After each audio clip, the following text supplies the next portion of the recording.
देश की दिग्गज रियल एस्टेट कंपनियों में से एक प्रेस्टीज ग्रुप 3 दशक यानी 30 सालों से ज़्यादा पुराना जाना माना ग्रुप है और अलग अलग सेगमेंट्स में डाइवर्सिफाइड बिजनेस मॉडल है कंपनी का, जिसमें रेसिडेंशियल भी है, ऑफिस स्पेस भी आप बनाते हैं, रिटेल, हॉस्पिटलिटी और साथ ही साथ प्रॉपर्टी मैनेजमेंट और वेयर हाउसिंग का कारोबार भी प्रेस्टीज स्टेट करती है। 11.5 करोड़ स्क्वायर फीट में 280 से ज़्यादा प्रोजेक्ट्स कंपनी अब तक पूरा कर चुकी है और अलग अलग सेगमेंट में इस वक्त लगभग 55 से 60 प्रोजेक्ट्स पर काम भी कंपनी का चल रहा है, जिसमें से करीबन करीबन 10 करोड़ स्क्वायर फीट की और प्लानिंग भी चल रही है। 680 एकड़ का जो मार्च 2023 के आंकड़े मेरे पास में 680 एकर्स का बड़ा तगड़ा लैंड बैंक प्रेस्टीज स्टेट्स के साथ में है। आइए मैं आपकी मुलाकात कराऊं कंपनी के चेयरमैन और मैनेजिंग डायरेक्टर इरफान रजाक साहब हमारे साथ कार्यक्रम में हो रहे हैं शामिल, जो आप बैचलर ऑफ कॉमर्स की डिग्री रखते हैं सेंट जोसेफ कॉलेज बैंगलोर से, और साथ ही साथ 50 साल के आसपास का आपका लंबा गहरा अनुभव है रिटेल और रियल एस्टेट इंडस्ट्री का। रजाक साहब, बहुत बहुत स्वागत है सर, धन्यवाद आपने हमें समय दिया। आपसे हम नतीजों के बाद से लगातार मुलाकात करने की कोशिश कर रहे थे, शायद आप विदेश यात्राओं पर थे, क्योंकि हम चाहते थे कि जो बड़े दमदार नतीजे आए उस पर एक बार जरा आपसे समझा जाए, आगे का आउटलुक जाना जाए। मैं जल्दी से 1 मिनट और लूंगा सर। पहले नतीजे में जो 30 मई को आए थे हमारे दर्शकों के सामने रख दूं। आय 10% बढ़कर आई थी, कामकाजी मुनाफे में 37% का उछाल दिखा था, मार्जिन काफी तेजी से बढ़े, 21% से मार्जिन 26% तक पहुंचते दिखे और कुछ एडजस्टमेंट के बाद मुनाफा 468 करोड़ का पहुंचा है।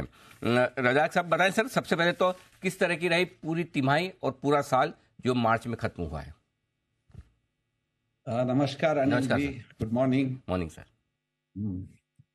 तो ये अभी पिछला साल तो अच्छा था हमारा, और इसी दिशा में हम और आगे बढ़त की सोच रहे हैं, और इस साल भी 24 फाइनेंशियल ईयर भी सेल्स अच्छा ही होगा। इसमें हम 25% का उसका और ज्यादा अपसाइड देख रहे हैं। एक अच्छी बात है कि कल इंटरेस्ट रेट भी कोई चेंज नहीं हुआ, और यही हमारी उम्मीद है कि आगे चल के स्टेबलाइज होगा और धीरे धीरे घटेगा भी। ये मेरा प्रिडिक्शन है, और इस दिशा में तो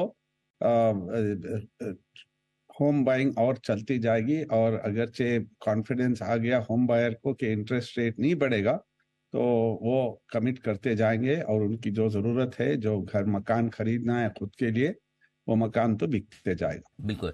तो रजाक साहब, पहले तो बात करते हैं डिमांड की। तो आप कह रहे हैं वैसे डिमांड मजबूत है, तो यूनिट्स जो आप बेचते हैं जितनी स्क्वायर फीट में, उसमें कितनी ग्रोथ नेक्स्ट फाइनेंशियल ईयर में आ सकती है? 2 तरीके से समझना चाहता हूँ, एक वॉल्यूम वाइज ग्रोथ कितनी होगी, और दूसरा उसके अलावा प्राइस कितनी आप बढ़ाकर बेच सकते हैं। तो पहले वॉल्यूम की बताएं सर। नहीं, वॉल्यूम देखिए, अब पिछले साल में करीब 13,000 का हमारा टॉप लाइन सेल था, और इस साल इसकी बढ़त होगी 25% से ज्यादा।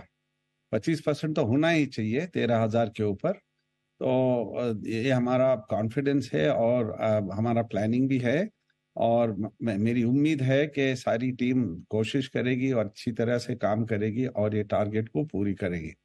और भाव का ये बात है कि भाव सिर्फ बढ़ना चाहिए जब इनपुट कॉस्ट बढ़ जाए, या कॉस्ट ऑफ लेबर हो, या कॉस्ट ऑफ लैंड बढ़ जाए, तो इसमें भाव बढ़ेगा।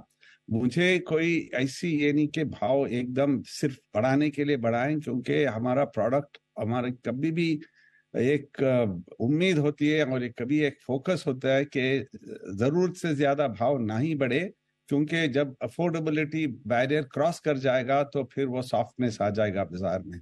ओके। तो यही हमारी पूरी कोशिश है, बैलेंस करते हैं कि हमारा बॉटम लाइन भी प्रोटेक्टेड हो, और वॉल्यूम भी मिले, और ग्राहक को अच्छे से अच्छा प्रोडक्ट और अच्छे से अच्छा भाव में मिले। बिल्कुल। और सर, आप कह भी रहे हैं कि अगर रेट्स नहीं बढ़े तो फिर बायर्स और मजबूती से आएंगे, और उसके संकेत तो सारे हैं। आरबीआई रेट बढ़ाने के मूड में तो नहीं है, तो कम से कम ये एक अच्छी खबर है। एक और बात जो आपसे जानना चाहता हूँ, मार्जिन पे आपके इंप्रूव होकर आए, लगभग 26% के आसपास हैं, तो इस साल के लिए मार्जिन का गाइडेंस क्या है सर? नहीं, मार्जिन्स देखिए ये लंपी हो सकते हैं, क्योंकि अभी अकाउंटिंग सिस्टम ही हमारा रियल एस्टेट के लिए काफी यूनिक है। तो ये कभी ये जो इंड आईएस सिस्टम, जो अकाउंटिंग सिस्टम होता है, तो जो टॉप लाइन ऑपरेशनल रिजल्ट्स हमारे अलग ही होते हैं जो रियल सेल होता है, बट जो हम जब रेवेन्यू बुक करते हैं वो रेवेन्यू जो जब हमारा प्रोडक्ट फुल्ली कंप्लीट हो और हम ग्राहक को डिलीवरी दें, तो इसमें कभी जो 3 साल पहले 2 साल पहले की जो हमारा काम होता है उसका रिजल्ट आज आपको मिलता है।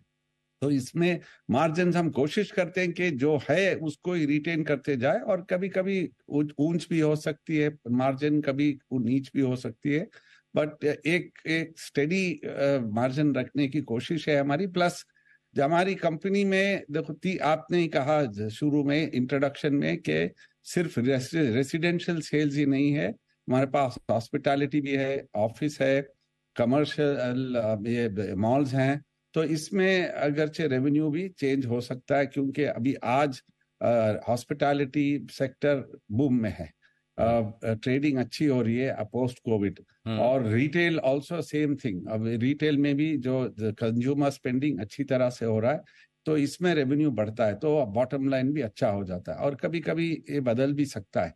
तो सिर्फ रेसिडेंशियल का एक सेगमेंट नहीं है, हमारे 3-4 सेगमेंट है, इसको टोटल करके जो हमारा बॉटम लाइन आता है, आई थिंक हम कोई प्रश्न है कि ये बॉटम लाइन अच्छा है कंपनी के लिए। ठीक बात है, और सारे सेगमेंट्स हैं कमोबेश वो बहुत ही अच्छा प्रदर्शन कर रहे हैं। अच्छा सर, एक और बात, आपने हाल ही में मुंबई के बड़े हाईली कॉम्पिटिटिव मार्केट में प्रवेश किया, मेरे ख्याल से शायद देश भर में सबसे ज़्यादा कॉम्पिटिटिव मार्केट मुंबई का रहता होगा। कैसा रेस्पॉन्स मिला आपके पहले प्रोजेक्ट को, और उसके बारे में जरा अपडेट दें सर। अनिल जी, हम देखो, काम करने से हमारा मतलब है, कंपटीशन तो होता ही है, सब लोग अपने अपना काम कर रहे हैं, मुंबई में भी हर एक डेवलपर अच्छा काम कर रहा है, हम भी मुंबई मार्केट में जाके के एक अच्छा सा काम करें, एक अच्छा सा प्रोडक्ट बनाएं। और मुझे प्रशंसा है और मुझे खुशी है कि मुंबई मार्केट हमें एक्सेप्ट किया है, और हमारा बिक्री मुंबई मार्केट में अच्छा हुआ है। हमारा 3-4 प्रोडक्ट है मुंबई में, और 3-4 प्रोडक्ट भी अच्छी बिक्री है, और यही उम्मीद है कि इसको कंसोलिडेट करें, इसको कंप्लीट करें, और फिर थोड़ा आगे बढ़ें। 2 बड़े ऑफिस प्रोजेक्ट्स हैं, उसको हम बिक्री नहीं कर रहे, उसको जब काम तो शुरू हो गया और कंस्ट्रक्शन तेजी से चल रहा है, और ये ऑफिस प्रोजेक्ट जब तैयार हो जाएं तो इसको लीज करेंगे और उसको किसी तरह से वो मोनेटाइज करने की कोशिश करेंगे, अभी नहीं, जब माल तैयार होके लीज हो जाए। तो मुंबई अच्छा है, मुंबई देखो, काम करना है, फोकस से करना है और अच्छी नीयत से करना है, तो एक्सेप्टेबिलिटी बन जाती है। एब्सोल्युटली।